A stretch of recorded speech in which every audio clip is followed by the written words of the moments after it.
He had a big problem with Italian masters teaching the rapier among the English courts because he believed that it was a dangerous weapon for the user.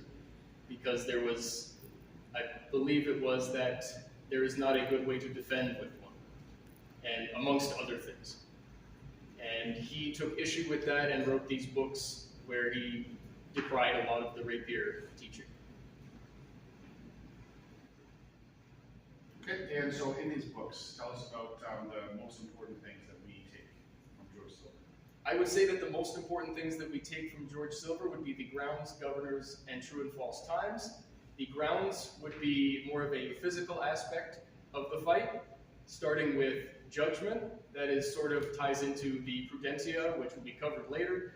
That is your estimate of your opponent, your judgment of the situation, and generally how wise and privy you are to what's going on in order to make an assessment. The next one, through that you manage your distance. Based on the information that you have from your judgment, you can assess the distance and maintain it into well, I'm going to cover place later, but through the distance, you get time, and time is an important concept because it deals with tempo, which is also covered. You want to be, well, it's hard to explain without place at the end, so I'm going to jump ahead to place. If you're in the right place, you can strike your enemy without them striking you. In order to get that place, you need to have the time, you need to have the tempo, which they all move, they all help each other out. It's a big part of judgment and distance, they all relate to each other. The governor's judgment is again in the governor's, which covers all four of those things. They're all related, and they come into play there. The next, after judgment, is measure.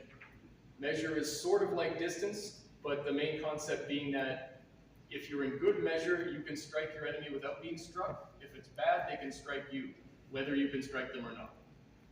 True and false times are, let me back up a second. I'm going to mention the twofold mind is another part of the governors, which being you need to, at any given point, be ready to press in or fly out, depending on what you are capable of and what your opponent is capable of at that time. After that, there is true and false times. True time, to demonstrate, true time would be hand, body, and then foot. False time would be anything else. So if perhaps what many people start out with is doing the foot first and then moving the body and the hand. They might do this to generate more power, but the problem with it is that you are presenting a target before you are presenting a threat. And with true time, your threat is out first. And not only is it your threat, but it is also your defense. Okay. Anything else from Silver? Want to increase the split?